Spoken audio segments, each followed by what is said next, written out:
नमस्कार साथियों, एक बार फिर से स्वागत है the smart study online platform Jaipur पर।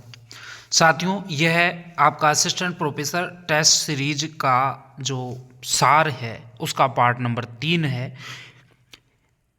इस वीडियो में मैंने आपको पहले बताया था कि जो राजस्थान के 10 बड़े संस्थान हैं उन्होंने जो टेस्ट सीरीज असिस्टेंट प्रोफेसर जी के पेपर 3 की रिगार्डिंग चला रखी है, उन सब में जो सम्मिलित प्रश्न कॉमन प्रश्नों को उन्होंने शामिल किया है, उन प्रश्नों की ये सीरीज है। और मुझे ऐसे लग रहा था कि 3 पार्ट में इसको पूरा कर देंगे, लेकिन 10 संस्थानों की टेस्ट सीरीज है, उसमें 10,000 प्रश्न, मतलब प्रत्येक पेपर में प्रत्येक जो संस्थान है उसके 10 पेपर मिनिमम है, तो 10,000 प्रश्न होते हैं। तो इस हिसाब से 3 पार्ट्स में तो ये कर पाना मुश्किल है ये, लेकिन अब आगे शायद संभव भी नहीं होगा।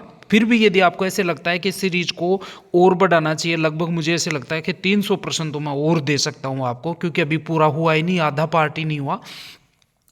तो यदि आपको वो प्रश्न चाहिए, आपको लगता है कि उससे आपको लाभ मिलेगा, तो आप नीचे कमेंट सेक्शन में डालेंगे। यदि 100 कमेंट भी आपने कर दिए कि इस सीरीज को आगे चलाना है, तो निश्चित रूप से मैं उसको आगे फॉलो करूंगा। और आज शाम तक 100 कमेंट यदि आपने कर दिए तो कल मैं इसके जो भी दोनों पार्ट हैं उसकी पीडीएफ भी आपको उपलब्ध करवा दूंगा और वीडियो भी बना दूंगा। और यदि कमेंट और लाइक कम हुए तो इसका मतलब आपको ये लाभ होने वाला नहीं है, तो मैं अपनी ऊर्जा को ज़्यादा वेस्टेज करने से औचित्य नहीं है। शुरू करते हैं।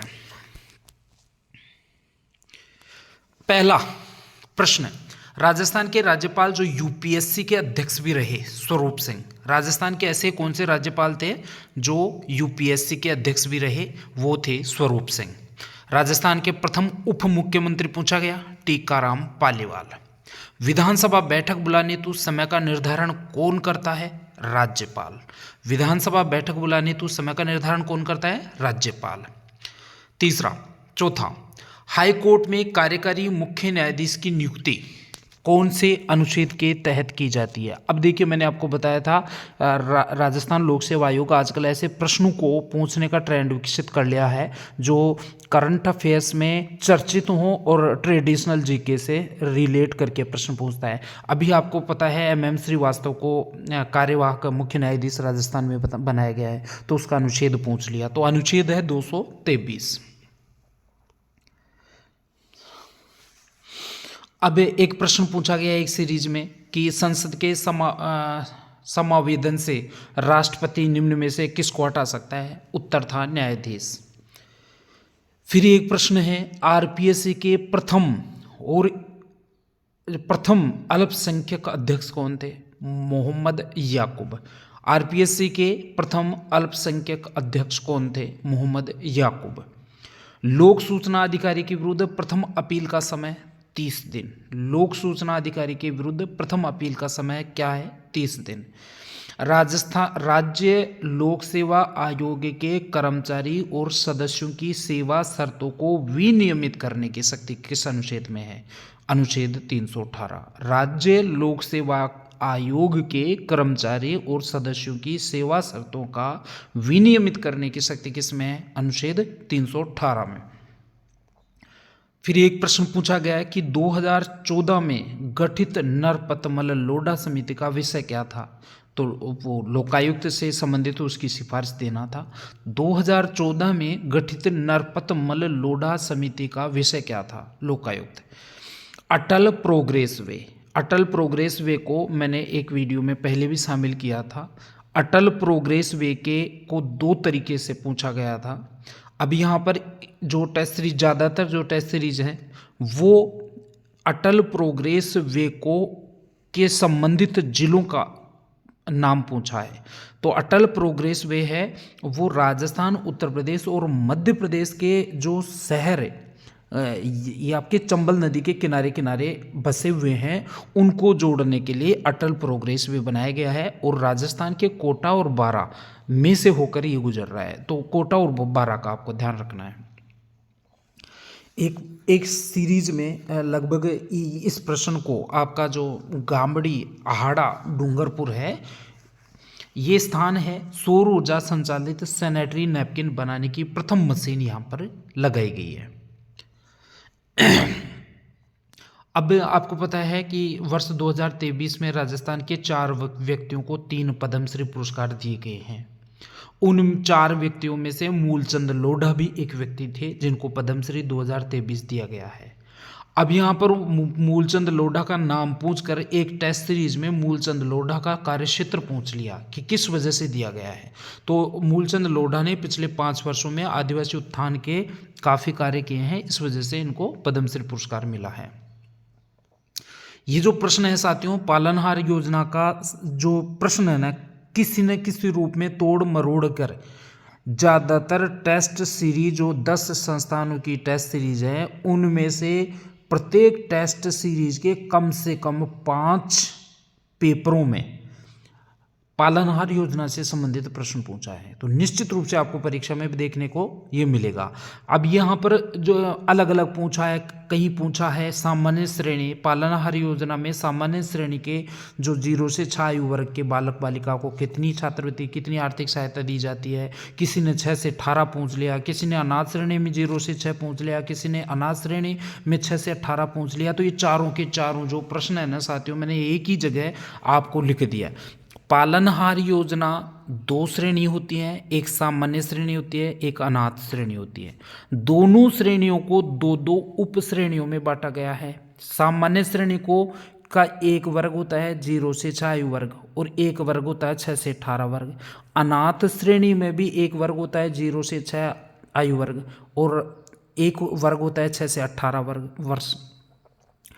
अब यहाँ पर सामान्य श्रेणी का 0 से 6 आयु वर्ग का जो बच्चा होगा उसको 750 रुपये आर्थिक सहायता दी जाती है प्रति माह, और सामान्य श्रेणी का जो 6 से 18 आयु वर्ग का बालक बालिका होती है उसको 1500 रुपये मिलते हैं। उधर अनाथ श्रेणी में न्यूनतम 15 है। एक टेस्ट सीरीज में ये भी पूछा है कि अनाथ श्रेणी में पालनहार योजना में न्यूनतम कितना पैसा प्रति माह दिया जाता है। तो अनाथ श्रेणी में 0 से 6 में 1500 रुपये और 6 से 18 में 2500 रुपये दिए जाते हैं। साथ ही एक चीज़ और ध्यान रखना है, इसमें 2000 रुपये 1 साल के कपड़े और जूते खरीदने के लिए प्रत्येक बच्चे को अलग से दिया जाता है, इन 1500, 2500 और 750 के अलावा। समझ में आ गया? तो पालनहार योजना को तो अच्छे से देख के ही जाना है। इसके अलावा धर्मत का युद्ध पूछा तो औरंगजेब ने जसवंत सिंह को हराया था इसमें। तो 16 अप्रैल 1658 को हुआ था। धर्मत का युद्ध 2 तरीके से पूछा गया, एक तो इसकी तिथि पूछ ली 16 अप्रैल 1658 को, और एक पूछा था कि किस युद्ध में औरंगजेब ने जसवंत सिंह को हराया, तो धर्मत का युद्ध है। इसके अलावा पूछा गया कि मारवाड़ के शासकों के बाद जो प्रधान अधिकारी होता था उसको क्या कहा जाता था। मारवाड़ में जो राजा होता है, राजा के बाद में सबसे मुख्य आदमी कौन होता था, उसको क्या कहते थे मारवाड़ में, तो प्रधान। अलग अलग टेस्ट सीरीज में इसके उपनामों को पूछ लिया। ज़्यादातर टेस्ट सीरीज में मारवाड़ के शासकों, मारवाड़ का जो प्रधान शासक है उसके बाद जो प्रधान व्यक्ति है उसको पूछा। किसी टेस्ट सीरीज में जयपुर का पूछ लिया, जयपुर में मुसाहिब, और एक टेस्ट सीरीज में आपका कोटा बूंदी में पूछा है। तो कोटा बूंदी में इस पद को, जो जोधपुर में प्रधान पद था, उसको कोटा बूंदी में दीवान पद कहते थे। और मुख्तार और माऊगढ़ ये मैंने लिख दिया आपको क्योंकि ये पूछ सकता है तो नीचे वाला भी पूछ सकता है। बीकानेर में उसको मुख्तार कहते थे और सलूम्बर इसको मांझगढ़ कहते थे। तो मुख्तार, मांझगढ़, मुसाहिब और दीवान सारे प्रधान के समानार्थी शब्द मान के चलिए आप। इसके अलावा साथियों एक प्रश्न पूछा गया कि रानी विक्टोरिया की स्वर्ण जयंती समारोह में राजस्थान के किस शासक ने भाग लिया था। तो किस शासक ने, मतलब किस प्रधानमंत्री ने भाग लिया था। तो जो मारवाड़ के जसवंत सिंह हैं उन्होंने अपने प्रधानमंत्री प्रताप सिंह को भेजा था। तो यहाँ पर देखो शासक के प्रधानमंत्री को भी पूछ रहे हैं, तो बहुत गहराई में प्रश्न जा रहे हैं। इतने गहराई में आने नहीं चाहिए, लेकिन चूंकि टेस्ट सीरीज में इनको शामिल किया है इस वजह से मैं आपको बता रहा हूँ।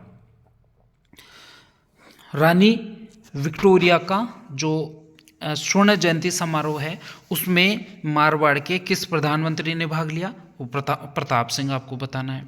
इसके अलावा ये प्रिया सिंह वाला प्रश्न है, बहुत ही ज़्यादातर टेस्ट सीरीज में इसको शामिल किया गया है। तो क्या है प्रिया सिंह? पटाया थाईलैंड में बॉडी बिल्डिंग में स्वर्ण पदक जीतने वाली ये लड़की हैं। देखिए मैं आपको बता दूं, प्रिया था, ये जो पटाया है थाईलैंड की राजधानी है, वहाँ पर महिला बॉडी बिल्डिंग प्रतियोगिता हाल ही में आयोजित हुई। उसमें राजस्थान की एक दलित बालिका है प्रिया सिंह, उन्होंने वहाँ पर स्वर्ण पदक जीता। स्वर्ण पदक जीतते ही राजस्थान सहित संपूर्ण भारत में सुर्खियों में आ गई और तुरंत इन्होंने जो राजस्थान सरकार का जो समाज कल्याण विभाग है उसने प्रिया सिंह को ब्रांड एम्बेसडर अपना बना दिया था। तो 2 प्रश्न पूछ सकता है इसमें प्रिया सिंह से संबंधित। एक तो पटाया थाईलैंड में बॉडी बिल्डिंग प्रतियोगिता में राजस्थान की किस महिला ने स्वर्ण पदक जीता, किस लड़की ने स्वर्ण पदक जीता, एक तो आपको प्रिया सिंह ये बताना है। और समाज कल्याण विभाग राजस्थान सरकार का ब्रांड एम्बेसडर किसको बनाया है, प्रिया सिंह, ये भी आपको ध्यान रखना है।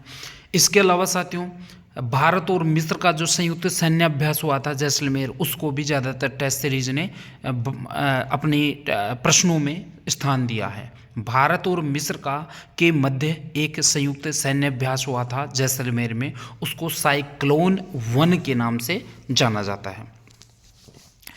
इसके अलावा एक हिस्ट्री का प्रश्न पूछा गया ज़्यादातर टेस्ट सीरीज में, दल थिम्मन की उपाधि एक टेस्ट सीरीज में पूछा कि जहांगीर किसने दी थी, और एक टेस्ट सीरीज ने पूछ लिया किसको दी गई थी। तो गज सिंह को दल थिम्मन की उपाधि जहांगीर ने दी थी। ये दोनों फैक्ट आप ध्यान रखना। एक प्रश्न टेस्ट सीरीज में पूछा गया कि स्वरूप मंडोर में बहुजीरो तालाब किसने बनाया, मंडोर में बहुजीरो तालाब किसने बनाया, तो वो स्वरूपदेव झाली ने बनाया था। इसके अलावा मारवाड़ में कौन से ऐसे सामंत होते थे जिनको रेख, हुक्मनामा और चाकरी से 3 पीढ़ी तक मुक्त रखा गया था, तो वो राजवी नाम से सामंत होते थे जिनसे रेख, हुक्मनामा और चाकरी कुछ भी नहीं ली जाती थी। अब ये क्यों नहीं ली जाती थी वो तो एक लंबी कहानी है, वो उस पर आज बात करना व्यर्थ है, समय नहीं है। एक बहुत ही महत्वपूर्ण प्रश्न जो लगभग 4-5 पेपर्स में इस प्रश्न को मैंने देखा, तोड़ मरोड़ के कहीं स्थान पूछ लिया, कहीं राजा पूछ लिया, कहीं विषय वस्तु पूछ ली। तो देखिए ये रोम नोट क्या है, एक टेस्ट सीरीज में पूछा रोम नोट क्या है, एक टेस्ट सीरीज में पूछा रोम नोट किस राजा से संबंधित है, एक टेस्ट सीरीज में पूछा रोम नोट कहाँ पर लिखा गया। तो देखिए रोम नोट की विषय वस्तु क्या है ये सारा मैं बताऊंगा, तो तीनों प्रश्नों के उत्तर आपको मिल जाएंगे। गंगा सिंह द्वारा, ये गंगा सिंह अपने बीकानेर वाले हैं, गंगा सिंह द्वारा रोम इटली में भारत की राजनीतिक स्थिति और उसके संभावित हल के संदर्भ में जो नोट लिखा उसको रोम नोट कहा जाता है। दोबारा देखो, बीकानेर के महाराजा गंगा सिंह द्वारा रोम जो इटली की राजधानी है वहाँ पर भारत की राजनीतिक स्थिति और उसके संभावित हल के बारे में जो टिप्पणी लिखी उसको रोम नोट कहा जाता है। ठीक है, अब देखिए अगला प्रश्न देखिए, झाड़साई सिक्के। अब झाड़साई सिक्के आज तक तो मतलब ऐसे ही पूछता है, आयोग ने पूछा है कि भाई झाड़साई सिक्के कहाँ के प्रचलित थे, तो जयपुर के थे, ये आपको मान लिया। लेकिन अब 2-3 टेस्ट सीरीज में इस प्रश्न को ये घुमा के पूछा है कि झाड़साई सिक्के जयपुर रियासत द्वारा जारी झाड़साई सिक्कों का उद्देश्य क्या था। तो झाड़साई सिक्के का उद्देश्य इन टेस्ट सीरीज में ये बताया कि जो राजस्थान आपके आमेर के जो राजा हैं कछवाहा, वो मुगलों के साथ अपनी मैत्री को लंबे समय तक यादगार बना के रखना चाहते थे, इस वजह से झाड़साई सिक्के उनकी याद में बनाए गए हैं। इसके अलावा हुरडा सम्मेलन और पुरंदर संधि, लगभग 100 पेपर मैंने इस रिगार्डिंग हल किए हैं। उन 100 में से ज़्यादा भी नहीं तो 20 पेपर ऐसे हैं जिनमें पुरंदर की संधि और हुरडा सम्मेलन दोनों को पूछा गया है। पुरंदर की संधि में ज़्यादातर या तो उसकी सेवा शर्तों को पूछा है और या फिर उसकी तारीख पूछी है या किस किस के बीच हुआ था वो पूछी है। तो पुरंदर की तारीख सबसे ज़्यादा पूछी है, 11 जून तो 1665 को पुरंदर की संधि हुई। इसके अलावा भीलवाड़ा का जो हुरडा सम्मेलन है उसके संदर्भ में 3 फैक्ट पूछे कि एक तो पूछ लिया कि हुरडा सम्मेलन कहाँ हुआ, तो भीलवाड़ा बताना है। हुरडा सम्मेलन कब हुआ? 17 जुलाई 1734 बताना है। हुरडा सम्मेलन के अध्यक्ष कौन थे? जगत सिंह द्वितीय बताना है। तो हुरडा सम्मेलन से संबंधित ये 3 फैक्ट जो है यहाँ पर बताए।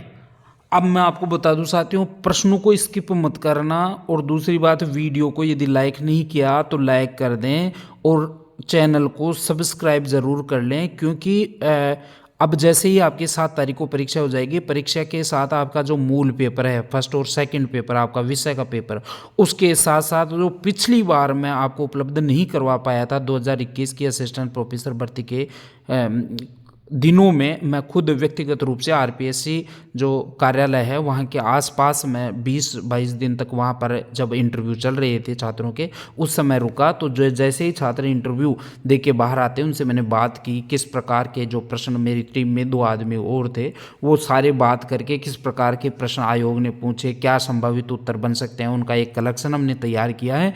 और उस कलेक्शन को हम जैसे ही ये परीक्षा हो जाती है उसके 2-5 दिन बाद में उसके जो प्रश्न हैं उनको, प्रश्न आपके इंटरव्यू के प्रश्न और उसके संभावित उत्तर भी हम आपको बताएंगे, ताकि आप जब मूल पेपर की तैयारी कर रहे होंगे उस समय उन विषयों को आप ज़्यादा गहराई से पढ़ें और मूल पेपर के साथ ही आप इंटरव्यू की तैयारी करें। तो चैनल को जरूर सब्सक्राइब कर लें साथियों। दूसरी बात मैं आपको ये बताऊंगा, इस सीरीज में मैंने 3 भाग के लिए आपको कहा था कि 3 भाग बना के दूंगा, जो संपूर्ण राजस्थान में जितनी भी असिस्टेंट प्रोफेसर की टेस्ट सीरीज चल रही हैं, लेकिन उसमें प्रश्न अभी तक पूरे कवर नहीं हुए, लगभग 3 पार्ट और बन सकते हैं। लेकिन मुझे लगता है कि इस समय आप ज़्यादा फोकस उस पर करेंगे। फिर भी यदि आपको ऐसे लगता है कि मुझे ये और बनाना चाहिए तो वीडियो को लाइक करें और नीचे कमेंट में 1 लाइन में कुछ भी लिख दें। आप पॉजिटिव यदि आगे बनाना है तो वो लिख दें, नहीं बनाना है तो वो लिख दें। तो आप जितने कमेंट करेंगे उस हिसाब से मैं आगे डिसाइड करूंगा, नहीं तो इस भाग को अंतिम भाग मान के चलना। इसके अलावा देखिए साथियों, परफॉर्मेंस ग्रेडिंग इंडेक्स के बारे में 2 तथ्य पूछे हैं। एक तो परफॉर्मेंस ग्रेडिंग इंडेक्स में राजस्थान का कितना अंक था, कौन सा ग्रेड मिला और जारी कौन करता है। तो परफॉर्मेंस ग्रेडिंग इंडेक्स जो है वो शिक्षा मंत्रालय, भारत सरकार का शिक्षा मंत्रालय का जो स्कूल शिक्षा विभाग है वो करता है। इसमें राजस्थान को 577.5 अंक मिले हैं, आकांक्षी 1 ग्रेड इसको मिली है। इसके अलावा बाबा आमटे दिव्यांग विश्वविद्यालय जामडोली के कुलपति पूछ लिया, डॉक्टर देवस्वरूप बताना है। निःशुल्क अन्नपूर्णा फूड पैकेट योजना को तो हर टेस्ट सीरीज में कहीं ना कहीं तोड़ के मरोड़ के पूछा है। लगभग सभी टेस्ट सीरीज ने इस प्रश्न को स्थान दिया है, निःशुल्क अन्नपूर्णा फूड पैकेट योजना। तो किसी में पूछ लिया कब जारी हुई, किसी ने कहाँ जारी की गई, सप्लाई कौन करता है, सुपरविजन कौन करता है। 4 जो फेवरेट प्रश्न ये पूछे गए वो ये हैं, तो चारों को मैंने एक ही जगह बता दिया। कब शुरू की गई निःशुल्क अन्नपूर्णा फूड पैकेट योजना? 15 अगस्त 2023 को शुरू हुई। कहाँ पर शुरू की गई? बिरला ऑडिटोरियम जयपुर में। इसका जो सामान है फूड पैकेट सप्लाई कौन करता है? राजस्थान सरकार का खाद्य और नागरिक आपूर्ति विभाग। ठीक है, अब इसका सुपरविजन निरीक्षण पर्यवेक्षण कौन करता है? सहकारिता विभाग। तो ये 4 फैक्ट हैं जो आप अच्छे से देख लेना। इसके अलावा प्रश्न पूछा गया कि राजस्थान बुनकर रत्न पुरस्कार 2023 किसे दिया गया? तो जय बुनीसा और मोहम्मद यासीन को दिया गया। राजीव गांधी ग्रामीण शहरी ओलंपिक में सर्वाधिक पदक किस जिले को मिले? हनुमानगढ़ को मिले। 74वां राज्य स्तरीय वन महोत्सव कहाँ आयोजित किया गया? बस्सी जयपुर में आयोजित किया गया। संबल अभियान राजस्थान पुलिस द्वारा 1 से 15 सितंबर तक इसको जारी किया। प्रश्न ये पूछा गया था कि राजस्थान संबल अभियान निम्न में से किस संस्था के द्वारा चालू किया गया?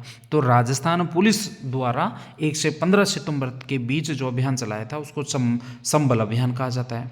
इसके अलावा चंबल रिवर फ्रंट तो भाई पूछो मत, चंबल रिवर फ्रंट को तो सभी जो संस्थान हैं उन्होंने चंबल रिवर फ्रंट को प्रत्येक पेपर में, लगभग प्रत्येक पेपर में, विषय आधारित पेपर के अतिरिक्त यदि करंट का कोई सा भी प्रश्न, करंट अफेयर्स का एक भी प्रश्न यदि टेस्ट में है तो ये चंबल वाला ज़रूर है। तो चंबल को तो अच्छे से पढ़ के जाना। एक बार पहले मैंने चंबल रिवर फ्रंट पे पूरा वीडियो बना दिया है, लेकिन अभी तक एक चीज़ कन्फ्यूज है भाई साथियों, मैं आपको बता दूं। इसमें राजस्थान, ये जो घाटों की संख्या है वो राजस्थान पत्रिका तो 27 बता रहा है, और जो दृष्टि पब्लिकेशन की जो बुक पब्लिश होती है वो 26 बताती है। तो आपको यदि पता है कि चंबल रिवर फ्रंट में वास्तविक घाटों की संख्या कितनी है तो प्लीज़ कमेंट सेक्शन में बता दें, मेरा भी कॉन्सेप्ट क्लियर हो जाएगा। क्योंकि मुझे पता नहीं है 26 है या 27 है। मैं उस समय सितंबर में भी इसके बारे में कंफ्यूज था और आज भी कंफ्यूज हूँ। अब चंबल रिवर फ्रंट के बारे में आपको ये कुछ तथ्य हैं जो पूछे गए हैं, लेकिन आप मोटे मोटे चीज़ों का ध्यान रखना। अनूप भरतिया इसके वास्तुकार हैं, दीपिका पादुकोण और रणवीर कपूर इसके ब्रांड एम्बेसडर हैं। इसमें 2.75 किलोमीटर पुलिया बनाई गई है, और नयापुरा पुलिया जो है कोटा बैरा से नयापुरा पुलिया है। इसके अलावा नंदी घाट है, रंगमंच घाट है, सिंह घाट है, रोमन एम्पी थिएटर जो है वो रंगमंच घाट है। ब्रह्मा घाट पर दुनिया का सबसे बड़ा घंटा लगाया गया है। नंदी घाट है। जवाहर घाट पे जवाहरलाल नेहरू का गन मेटल से बना हुआ मुखौटा, दुनिया का सबसे बड़ा मुखौटा लगाया गया है। अब इस पे ज़्यादा मैं डिस्कस नहीं करूँगा क्योंकि मैंने पहले आपको बता दिया था। आगे देखिए, अब यहाँ पर ये प्रश्न पूछे गए हैं कि एक तो क्या है, मोहनउत नैनसी किसका आश्रित कवि था और कवि बांकीदास किसका आश्रित कवि था। तो मानसिंह कवि बांकीदास तो हैं, तो वो तो है मानसिंह के, और मोहनउत नैनसी जसवंत सिंह प्रथम के। अब ये मोहनउत नैनसी जिस प्रश्न में पूछा गया वहाँ पे जसवंत सिंह प्रथम और जसवंत सिंह द्वितीय दोनों का नाम दिया गया था। तो आप ये ध्यान रखना, मोहनउत नैनसी तो जसवंत सिंह प्रथम के आश्रित कवि थे और कवि बांकीदास मानसिंह के आश्रित कवि थे। ठीक है साथियों, इसके अलावा ये जयपुर के आमतौर पे प्रताप सिंह और सवाई जय सिंह इत्यादि को ज़्यादा पूछते हैं, लेकिन अब की बार सवाई राम सिंह जो हैं उनको ज़्यादा पूछा है। ज़्यादातर टेस्ट सीरीज में सवाई राम सिंह को ज़्यादा महत्व दिया है। तो आप ये एक चीज़ ध्यान रखना, सवाई राम सिंह के बारे में किसी ने पूछ लिया कि राम प्रकाश सिनेमा का निर्माण किसने करवाया था। किसी ने पूछा कि महाराजा स्कूल की स्थापना, किसी ने महाराजा कॉलेज की स्थापना, महाराजा लाइब्रेरी की स्थापना, गुलाबी रंग पूछ लिया, अल्बर्ट म्यूजियम पूछ लिया, ब्लू पुटरी का संरक्षक शासक पूछ लिया। तो एक टेस्ट सीरीज में ये भी पूछा कि पद्मश्री कृपाल सिंह जो थे उनको किसने आश्रय दिया था, तो राम सिंह द्वितीय हैं। जितनी भी जयपुर में जितनी भी कॉलेज हैं, लाइब्रेरी हैं, थिएटर हैं, सिनेमा हैं, म्यूजियम हैं, सब यदि कुछ भी पूछे तो आप राम सिंह बता देना। इसके अलावा टेस्ट सीरीज में पूछा कि संयुक्त वार्षिक वृद्धि दर जीएसडीपी के आधार पर राजस्थान की क्या रही। जीएसडीपी पर आधारित संयुक्त वार्षिक दर 11.59% रही। इसके अलावा मालदीव और जैतसी के मध्य जो युद्ध पूछा गया, साहिबा का युद्ध 1541-42 में, गिरी सुमेल युद्ध से पहले यह युद्ध हुआ था 2-3 साल पहले। ठीक है, जिसमें मालदेव ने बीकानेर के जैत सिंह को हराया था। तो ये प्रश्न भी पूछा गया है। एक प्रश्न पूछा गया कि राजस्थान के कौन से शासक की मृत्यु महाराष्ट्र में हुई, तो महाराष्ट्र में एग्जैक्टली एलिचपुरा में मानसिंह की मृत्यु हुई थी। इसके अलावा राजस्थान का 5वां रोपवे, बहुत ही महत्वपूर्ण प्रश्न है साथियों, राजस्थान का 5वां रोपवे कहाँ पर स्थापित किया गया है। तो राजस्थान का 5वां रोपवे खोले के हनुमान मंदिर में स्थापित किया गया है, ये आपको ध्यान रखना है। इसके अलावा हिंदी सेवा पुरस्कार पूछा गया, तो हिंदी सेवा पुरस्कार 2023 फतेह सिंह भाटी को दिया गया। इसके अलावा देखिए, आपको पता है अभी मैं स्पाइस का कुल प्रति हेक्टेयर कितना मसाला उत्पादन होता है राजस्थान में वो भी मैं बताऊंगा। लेकिन सबसे ज़्यादा जो प्रश्न पूछा है वो ये पूछा है क्योंकि मसालों के संदर्भ में आपके सिलेबस में एक पॉइंट है अलग से।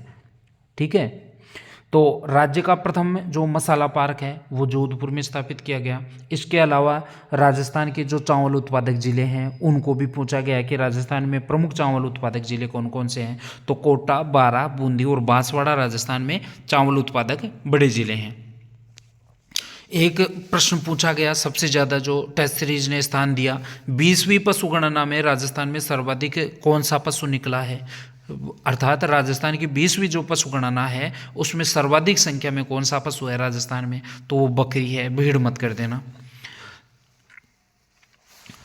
एक प्रश्न जो महत्वपूर्ण है वो है कि चंद्रसेन की अलोकप्रियता का प्रमुख कारण क्या था। तो इसमें 4 विकल्प थे, लेकिन सही उत्तर ये था कि चंद्रसेन जो है वो अपनी आर्थिक विषमताओं को दूर करने के लिए महाजन वर्ग से धन की लूट करना प्रारंभ कर दिया था। इस वजह से वो जनता में अलोकप्रिय हो गए थे। तो चंद्रसेन की अलोकप्रियता का मुख्य कारण महाजन वर्ग में धन की लूट को बताया गया है। इसके अलावा उपाधियाँ पूछी हैं, अलग अलग टेस्ट सीरीज में पूछी है। किसी ने पूछा कि अमीर उल उमरा की उपाधि किसकी थी, किसी ने फरजंद पूछ लिया, किसी ने मिर्ज़ा पूछ लिया और किसी ने सवाई पूछ लिया। तो यहाँ पर आपको चारों जो टेस्ट जो उपाधियाँ पूछी हैं राजस्थान के जो मेवाड़ आपके आमेर के राजाओं की, वो सारी की सारी मैंने एक जगह डाल दिया है। और अब की बार ये इस पार्ट में मेरा यही विचार था कि सभी टेस्ट सीरीज में हिस्ट्री के जो प्रश्न पूछे वो एक साथ देने का था, ज्योग्राफी के एक साथ इस तरीके से था, लेकिन वो संभव नहीं हो पाया। बहुत टाइम उसमें लगेगा और इतना समय आपके पास भी नहीं है और मेरे पास भी नहीं है एग्जैक्टली। तो सवाई की उपाधि तो जयसिंह द्वितीय को औरंगजेब ने दी थी। अब यहाँ पर भी अलग अलग पूछा है, कहीं किसने दी थी और कहीं पर किसको दी थी, प्रश्न अलग अलग पूछा है। जैसे एक टेस्ट सीरीज में पूछा कि सवाई की उपाधि किसको मिली थी, जयसिंह प्रथम को, द्वितीय को तो जयसिंह द्वितीय को, और किसने दी थी, औरंगजेब को। तो सवाई की तो जयसिंह द्वितीय को औरंगजेब ने दी थी, और मिर्जा राजा की उपाधि सांझा ने दी थी जयसिंह को। इसके अलावा फरजंद की उपाधि मानसिंह को दी थी अकबर ने, और अमीर उल अमरा की उपाधि थी भगवान दास को अकबर ने। तो फरजंद की उपाधि और अमीर उल उमरा की उपाधि तो अकबर ने दी थी, फरजंद की तो मानसिंह को और अमीर उल उमरा की भगवान दास को। मिर्ज़ा की उपाधि सांझा ने दी थी और सवाई की उपाधि औरंगजेब ने दी थी। इस प्रकार ये उपाधियों वाला पार्ट पूरा होता है।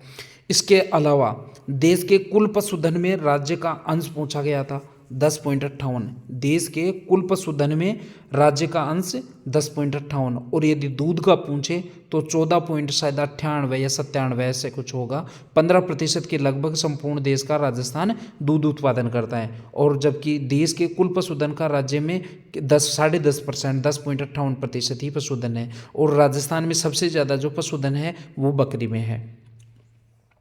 एक प्रश्न पूछा गया कि देखिए आपके सिलेबस में जनसंख्या भी है ना, तो यहाँ पर प्रश्न पूछा गया कि राजस्थान में सर्वाधिक महिला साक्षरता कौन से जिले की है, कितनी है, सर्वाधिक महिला साक्षरता कितनी है, तो 70.73 आपको बताना है। इसके अलावा एक प्रश्न पूछा गया कि निम्न में से कौन सी अवधि के दौरान मारवाड़ को खालसा रहा, तो वो अवधि थी 1581 से 83 के बीच। ठीक है, जसवंत सिंह की मृत्यु हो जाती है ना जमरूद में, उसके बाद की भी स्थिति है ये। इसके अलावा मतीरे की राड़ को और गिरी सुमेल के युद्ध को ज़्यादातर टेस्ट सीरीज ने स्थान दिया है, और आपको ये पता है, याद रखने के हिसाब से याद रख लेना, गिरी सुमेल का युद्ध और ये आपका मतीरे की राड़ के बीच फिक्स 100 साल का अंतर था। अब गिरी सुमेल का युद्ध 1544 में हुआ था, आपको पता है, और ये आपकी मतीरे की राड़ 1644 में हुई थी। फिक्स 100 साल का अंतर है। अब ये मतीरे की राड़ को भी अलग अलग प्रकार से पूछा गया है, 3 प्रकार से पूछा गया, 3 भी नहीं 4 प्रकार से पूछा गया है। एक तो पूछा गया कि मतीरे की राड़ कब हुई थी, 1644 आपको बताना है। एक पूछा गया कि मतीरे की राड़ किस किस के बीच हुई, तो बीकानेर और नागौर बताना है। एक दूसरा इसी प्रश्न को पूछेगा तो विकल्प उसमें मनुष्य देगा, तो किस किस के बीच हुई, तो कर्ण सिंह और अमर सिंह, यानी बीकानेर के कर्ण सिंह और नागौर के अमर सिंह। ठीक है, इसके अलावा 2 टेस्ट ऐसे थे इन 100 में से जिन्होंने ये प्रश्न पूछा है कि इस मतीरे की राड़ की जानकारी निम्न में से किस साहित्यिक स्रोत से प्राप्त होती है, तो उन्होंने काशी छगानी की एक पुस्तक है छत्रपति रासो, तो काशी छगानी की छत्रपति रासो नाम की जो किताब है उसमें मतीरे की राड़ का उल्लेख है। इसके अलावा महाराजा गंगा सिंह को तो बार बार पूछा है और महाराजा गंगा सिंह से संबंधित चार प्रकार के प्रश्न ज़्यादातर कवर किए हैं। गंगा सिंह से संबंधित और भी प्रश्न पूछे हैं, लेकिन टेस्ट सीरीज में ये जो पार्ट हैं, पार्ट 3 में केवल उन प्रश्नों को शामिल किया है जिसमें कम से कम 5 टेस्ट सीरीज ने स्थान दिया है अपने टेस्टों में। तो महाराजा गंगा सिंह के संदर्भ में एक प्रश्न तो ये पूछा कि वर्साई की संधि पर हस्ताक्षर करने वाला राजस्थान के बीकानेर का कौन सा शासक था। वर्साई की संधि पर हस्ताक्षर करने वाला राजस्थान का कौन सा शासक था? महाराजा गंगा सिंह। इसके अलावा चैम्बर ऑफ प्रिंसेस के प्रथम चांसलर कौन थे? Maharaja Ganga Singh. Chamber of princes की स्थापना के बारे में मैंने सामने लिख दिया है, 8 फरवरी 1921 को इसकी स्थापना हुई थी। तो महाराजा गंगा सिंह से संबंधित पहला तथ्य क्या पूछा? वर्साई की संधि पर हस्ताक्षर करता। दूसरा पूछ लिया चैम्बर ऑफ प्रिंसेस के प्रथम चांसलर कौन थे। तीसरा पूछ लिया कि राजस्थान का कौन सा राजा था जिसने प्रथम गोलमेज सम्मेलन में भाग लिया। तो गंगा सिंह वहाँ पर ऑप्शन था, तो ये हो गया। ठीक है साथियों। इसके अलावा बीकानेर के बारे में देखिए। बीकानेर और जयपुर के बारे में थोड़ा कॉन्सेप्ट आप क्लियर कर लेना कि जो इंस्ट्रूमेंट ऑफ एक्सेशन था, विलय पत्र था, उस पर सबसे पहले जो हस्ताक्षर करने वाला व्यक्ति था ना राजस्थान का, वो तो सादुल सिंह था बीकानेर का। तो स्टेट तो कौन सा हो गया? बीकानेर। स्टेट जिला नहीं था उस टाइम, स्टेट था। तो विलय पत्र पर हस्ताक्षर करने वाली पहली रियासत बीकानेर, पहला व्यक्ति शार्दुल सिंह। और सर्वप्रथम भारतीय संघ में शामिल होने की घोषणा करने वाली स्टेट कौन सी थी? वो जयपुर थी। दोबारा देखो, विलय पत्र पर सर्वप्रथम हस्ताक्षर करने वाली स्टेट बीकानेर, व्यक्ति शार्दुल सिंह। और भारतीय संघ में शामिल होने की सबसे पहले घोषणा किस स्टेट, किस राज्य ने की? राज्य ही था उस टाइम जयपुर, ये ध्यान रखना। तो वो थी आपका जयपुर रियासत। इसके अलावा एक प्रश्न जो बहुत ही महत्वपूर्ण प्रश्न है, बीकानेर की कौन सी राजकुमारी को निशानेबाजी में 1968 में अर्जुन पुरस्कार मिला? तो राजश्री थी, राजकुमारी राजश्री, जो करणी सिंह की पुत्री थी। इनको 1968 में अर्जुन पुरस्कार मिला। बहुत ही अच्छी शूटर थी राजश्री, राजकुमारी राजश्री बहुत अच्छी शूटर थी। 1968 में अर्जुन पुरस्कार इनको मिला था। बीकानेर की थी और करणी सिंह की पुत्री थी। इसके अलावा वैन्या गंगवानी को भी सभी टेस्ट सीरीज ने अपने टेस्टों में स्थान दिया है। वैन्या गंगवानी कौन सी हैं, क्या हैं? देखिए, अफगानिस्तान में आयोजित यूथ एक्सचेंज योजना में चयनित एकमात्र राजस्थानी है। प्रश्न ऐसे पूछा गया कि अफगानिस्तान में हाल ही में आयोजित यूथ एक्सचेंज योजना अंतर्गत राजस्थान से चयनित एकमात्र व्यक्तित्व कौन सा था? तो वैन्या गंगवानी आपको बताना है। इसके अलावा 40 व राजस्थान एक्सपोर्ट प्रमोशन काउंसिल का ईस्ट अफ्रीका ट्रेड एक्सपो कहाँ पर आयोजित किया गया, वो भी पूछा। तो आपको नैरोबी केन्या बताना है। अब ये जल्दी जल्दी इस वजह से बता रहा हूँ कि आप एक बार क्विक रिवीजन कर लें और आपका समय खराब नहीं हो। साथियों, मेरा प्रयास, यदि आपको अच्छा लग रहा है तो वीडियो को अभी तक लाइक नहीं किया, प्लीज़ लाइक ज़रूर करें। और इस सीरीज़ को आगे चलाना चाहते हैं, अभी लगभग 3-4 तारीख तक तो हम कर सकते हैं इसको। तो यदि आपको ये सीरीज़ आगे चलवानी है, आप चाहते हैं इस प्रकार के प्रश्न सीरीज़ आगे आए, तो नीचे कमेंट सेक्शन में लिख दें। मैं आपके कमेंट को पढ़ के ही आगे इस पर डिसीजन लूँगा। राज्य की MSME नीति, जो लेटेस्ट MSME नीति है, मीडियम वो क्या है, लघु उद्योग प्रोत्साहन योजना नीति, तो वो कब शुरू हुई? 17 सितंबर 2022। 17 सितंबर 2022 को आप अच्छे से ध्यान रखना। एक प्रश्न ये सवाई जयसिंह द्वितीय से संबंधित 2 प्रश्नों को सबसे ज़्यादा महत्वपूर्ण मान के ये असिस्टेंट प्रोफेसर टेस्ट सीरीज में स्थान दिया। एक तो सबसे ज़्यादा सवाई जयसिंह द्वितीय के द्वारा जो 5 सौर वेधशालाएँ निर्मित करवाई थी, उनसे संबंधित 2 प्रश्न पूछा।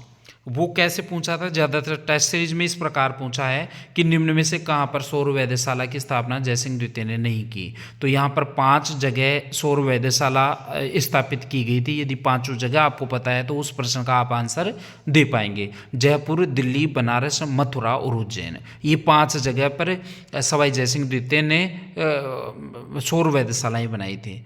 अब यहाँ पर जयपुर जो है, जयपुर सौर वेधशाला है, वो सबसे बड़ी है, सबसे पहली है, और सवाई जयसिंह ने अपने व्यक्तिगत देखरेख में इसको बनाया था। ये भी आपको ध्यान रखना है।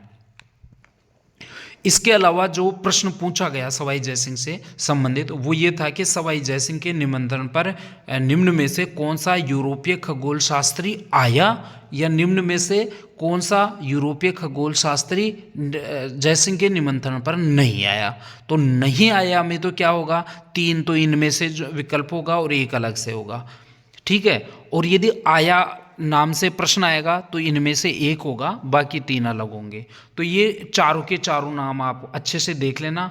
क्लॉड बैड्रियर, फिर दूसरा आंद्रे स्ट्रोबल्स, तीसरा फादर एंटोनी गैबल्स पराग्वे, और चौथा है आपका father Pedro da Silva. Father Pedro da Silva ये सारे आए थे यहाँ पर जयसिंह द्वितीय के निमंत्रण पर। दो तो फादर हैं, फादर एंटोनी गैबल्स पराग्वे और फादर पेड्रो द सिल्वा। इसके अलावा क्लॉड बैरीडर है और आंद्रे स्ट्रोबल्स है, ठीक है। एक राजस्थान पर्यटन विभाग का निदेशक पूछा तो वो हैं डॉक्टर रश्मि शर्मा। ये जो प्रश्न है साथियों, अब ये नंबर से कंफ्यूज मत होना साथियों, मैंने आपको पहले भी बताया था। मेरा विचार ये था कि जो आपके 6 सेक्शन है थर्ड पेपर में, उनको सबको अलग अलग करके और फिर मैं आपको वो कंटेंट दूं, लेकिन वो संभव नहीं हो पाया, बहुत समय लग रहा है और आपके पास समय इतना है नहीं। फिर आप बाद में करेंगे, इसको अपलोड करूंगा तो फिर आप पढ़ेंगे कब। तो इसकी नंबरिंग जो आगे पीछे हो रही है उससे कंफ्यूज मत होना। Dada Saheb falcon icon award जो है वो रोहित कोठारी को मिला है उदयपुर में। बहुत ही महत्वपूर्ण प्रश्न ये हो सकता है। Dada Saheb falcon icon award जो 2023 में दिया गया है वो रोहित कोठारी को दिया गया है, उदयपुर के रोहित कोठारी को। जल प्रहरी अवार्ड 2023 दिया गया है मीना कुमारी जांगीड़ को। जल प्रहरी अवार्ड 2023 मीना कुमारी जांगीड़ को। इसके अलावा देखिए, Millionaire farmer of the India award 2023 किसे दिया गया है? संतोष विश्नोई। बाड़मेर के संतोष विश्नोई नामक किसान हैं, उनको Millionaire farmer of the India award 2023 दिया गया है। इसके अलावा मीराबाई के बारे में ध्यान रखना चाहते हो, मीराबाई के बारे में 3 चीज़ें आपको ध्यान रखनी है। मीराबाई से संबंधित कोई प्रश्न आएगा, ट्रेडिशनल नहीं आएगा, क्योंकि करंट में चर्चित रही है ना, तो करंट से रिलेट करके ही पूछेगा, प्रश्न पूछेगा जो। और मीराबाई से संबंधित एक प्रश्न 100% आएगा, क्योंकि अब की बार मीराबाई की 525वीं जयंती मनाई गई है, और इस 525वीं जयंती पर 525 रुपये का तो सिक्का भारतीय मुद्रणालय जो विभाग है भारत सरकार का, उसने जारी किया है। और डाकतार विभाग है, उसने 5 रुपये का डाक टिकट भी जारी किया है। तो बहुत महत्वपूर्ण प्रश्न है। क्या क्या बन सकते हैं? मीराबाई की जयंती पूछ सकता है, कौन सी जयंती थी। मीराबाई पर सिक्का पूछ सकता है, कितने रुपए का था। और मीराबाई पर डाक टिकट पूछ सकता है, कितने रुपए का था। इसके अलावा जो बोलियां हैं राजस्थान की, उसके बारे में भी प्रश्न पूछा गया, लेकिन ज़्यादातर जो प्रश्न थे वो 84, देवड़ावाटी, गोडवाड़ी, वागड़ी और ढाटी के बारे में पूछा है। तो 84 कहाँ बोली जाती है? जयपुर और टोंक के क्षेत्र में 84 बोली जाती है। देवड़ावाटी सिरोही की बोली है, गोडवारी जालोर की बोली है, बागड़ी डूंगरपुर और बांसवाड़ा में बोली जाती है, धाती या ढडकी बाड़मेर में बोली जाती है। जयपुर के उत्तरी क्षेत्र में तोरावाटी और पश्चिम क्षेत्र में, पूर्व क्षेत्र में राजावाटी बोली जाती है, ये भी पूछा है। इसके अलावा नागरचोल पूछा है। नागरचोल टोंक सवाई माधोपुर में बोली जाती है। नागरचोल बोली कहाँ बोली जाती है? टोंक सवाई माधोपुर में। इसके अलावा प्रश्न पूछा है जनगणना से संबंधित कि राजस्थान में सर्वाधिक शहरी जनसंख्या का लिंगानुपात कहाँ है? शहरी जनसंख्या का लिंगानुपात है आपका टोंक में, ठीक है। इसके अलावा राजस्थान की दूसरी वन नीति पूछी, दूसरी वन नीति हाल ही में जून महीने में 2023 में जारी की गई थी। तो राजस्थान की दूसरी वन नीति जून 2043 में। इसके अलावा साथियों, सांबर झील को रामसर साइट कब बनाया गया? तो सांबर झील को 1980 में रामसर साइट बनाया गया था। इसके अलावा राजस्थान के जो भौतिक प्रदेश हैं उनको कालक्रम के अनुसार पूछा गया टेस्ट सीरीज में। तो सबसे प्राचीन अरावली, फिर दक्षिण पूर्वी पठारी प्रदेश, फिर पूर्वी मैदानी प्रदेश और फिर थार मरुस्थल। ये क्रम आप ध्यान रखना। इसके अलावा लूणी नदी की एकमात्र सहायक नदी पूछी गई जिसका उद्गम अरावली से नहीं है, तो आपकी जोजड़ी नदी है। जोजड़ी नदी के अलावा लूणी नदी की सभी सहायक नदियों का उद्गम अरावली पर्वतमाला है। इसके अलावा एक प्रश्न पूछा गया जो थोड़ा सा मुझे बिल्कुल अलग लगा। जोधपुर के महाराजा तख्त सिंह ने 1857 की क्रांति के समय किसके नेतृत्व में अजमेर सेना भेजी थी? दोबारा पढ़ रहा हूं। जोधपुर के महाराजा तख्त सिंह ने 1857 की क्रांति के समय किसके नेतृत्व में अजमेर सेना भेजी थी? कुशलराज सिंघवी के नेतृत्व में ये सेना भेजी थी। महत्वपूर्ण प्रश्न है, आगे देखो। एक टेस्ट सीरीज में पूछा गया कि जसवंत सिंह के निम्न में से कौन सा ग्रंथ जसवंत सिंह ने नहीं लिखा? एक अलग ग्रंथ था, उसको मैंने स्किप कर दिया। यहां पर सिर्फ ये बताने का प्रयास किया है कि जसवंत सिंह के ग्रंथ कौन कौन से हैं। तो जोधपुर के शासक थे जसवंत सिंह, तो जोधपुर के शासक जसवंत सिंह ने भाषा भूषण लिखा, प्रबोध चंद्रोदय नाटक लिखा, सिद्धांत सार लिखा और अनुभव प्रकाश लिखा। तो चारों को आपको अच्छे से ध्यान रखना है। तीन यदि आपको अलग से कुछ दिखे तो उसको मार्क कर देना। निरंजनी संप्रदाय की स्थापना पूछी गई, किसके द्वारा की गई? तो निरंजनी संप्रदाय की स्थापना लालदास जी द्वारा की गई। इसके अलावा भरतेश्वर बाहुबली घोर नामक जो काव्य है उसका काल पूछ लिया, तो वीर गाथा काल में ये लिखा गया था। भरतेश्वर बाहुबली घोर का जो काव्य है वो वीर गाथा काल में लिखा गया। इसके अलावा कृषि से संबंधित एक आंकड़ा, एक प्रश्न प्रत्येक टेस्ट सीरीज में शामिल किया गया था। तो कृषि के जो नवीनतम आंकड़े हैं उनको आप पढ़ के जाना। भरतेश्वर बाहुबली घोर नामक काव्य के वीर गाथा काल बता दिया। इसके बाद में वर्ष 2022-23 में अनुमानित तिलहन उत्पादन जो है वो पूछा गया। 99 पॉइंट जो है 78 लाख मीट्रिक टन। ठीक है। राष्ट्रीय बागवानी मिशन पूछा गया कि राजस्थान के कितने जिलों में राष्ट्रीय बागवानी मिशन लागू है? तो आपको बताना है 24 जिलों में। इसके अलावा उद्योग क्षेत्र का सर्वाधिक योगदान वाला उप क्षेत्र पूछा गया कि उद्योग क्षेत्र में जो सबसे ज्यादा योगदान देता है वो कौन सा क्षेत्र है? सॉरी, तो वो विनिर्माण उद्योग है। ठीक है साथियों, विनिर्माण उप क्षेत्र है। राजस्थान में एग्रो फूड पार्क पूछा गया कि कहां पर एग्रो फूड पार्क है या नहीं है? तो चारों का ध्यान रखना है। बोरोनाडा जोधपुर, कोटा, अलवर और गंगानगर, चारों जगह एग्रो फूड पार्क बनाए हुए हैं।